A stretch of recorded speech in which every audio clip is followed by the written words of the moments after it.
John Rawls. Introduction. John Rawls was born in Baltimore, Maryland in 1921. He is regarded as a moral political philosopher. The central issue of his political philosophy was to establish a just society which the utilitarians had failed to attain. He wrote A Theory of Justice, published in 1971, where he attempted to develop standards of principles of social justice that could be applied to real societies. Rawls' purpose of writing A Theory of Justice was to find a way to create a well-ordered society where justice could be achieved. His theory was an alternative to the utilitarian theory, which promoted the greatest good for the greatest number. According to Rawls, a well-ordered society should have two elements. First one, it should be designed to advance the good of its members and regulated by a public conception of justice. Second, it should be a society wherein all people accept and know that all the other people accept the same principles of justice and the social institutions satisfy those principles. Rawls used the model of the social contract theory to explain his theory. In his hypothetical contract, the negotiators or deliberators came together to formulate the rules for defining the basic structure of a well-ordered society by using set principles of justice. Let us see those conditions which are essential.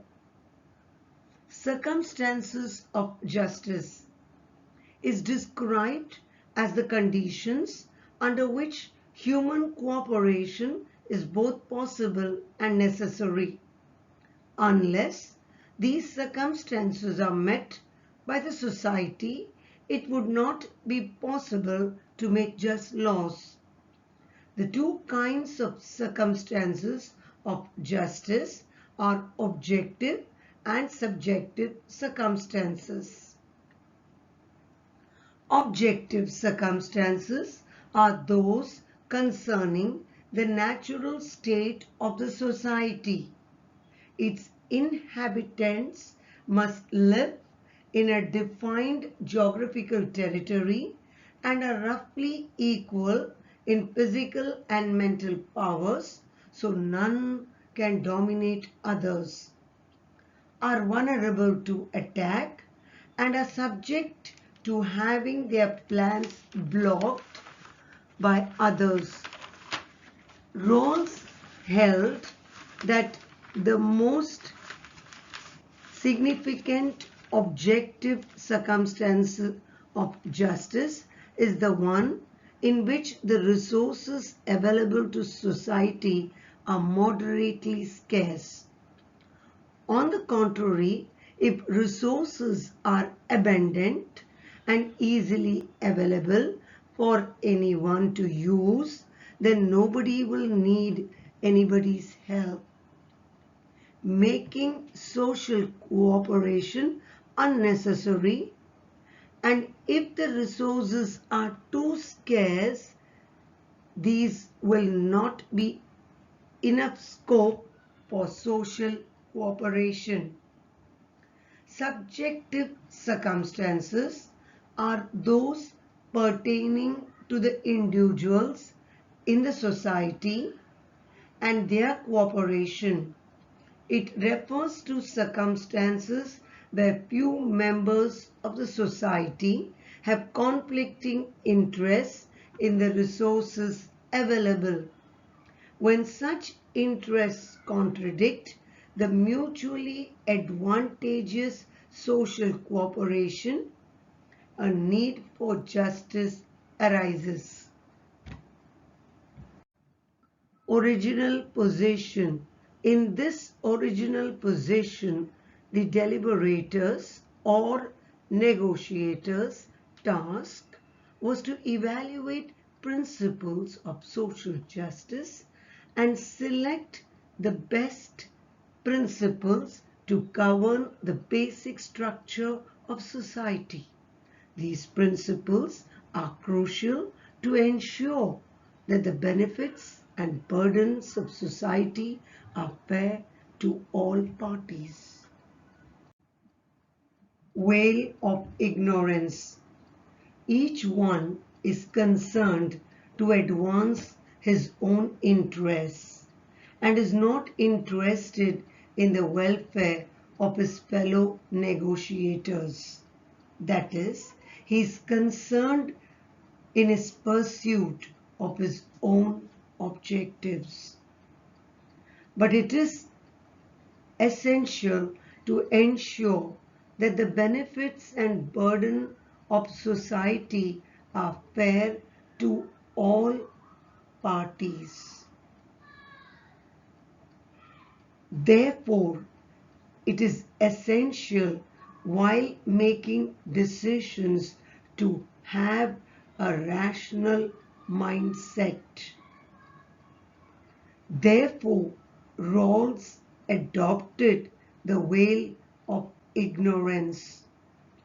Due to the veil, the negotiators lack knowledge of facts about themselves and others like age, color, income, employment, organization, culture, traditions, values like social, political, and morals, property, job, government, etc., but have knowledge of general truths.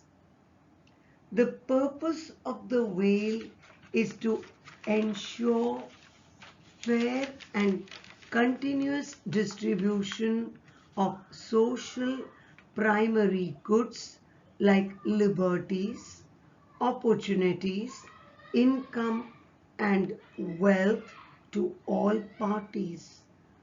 The decision taken will be binding on the society. No negotiator knows his own position in the society to be constituted, so they have no alternative but to adopt principles that favor the least advantaged in society. Thus, the veil promotes fairness and impartiality. For example, when property is distributed, the negotiator may divide property on the basis of qualifications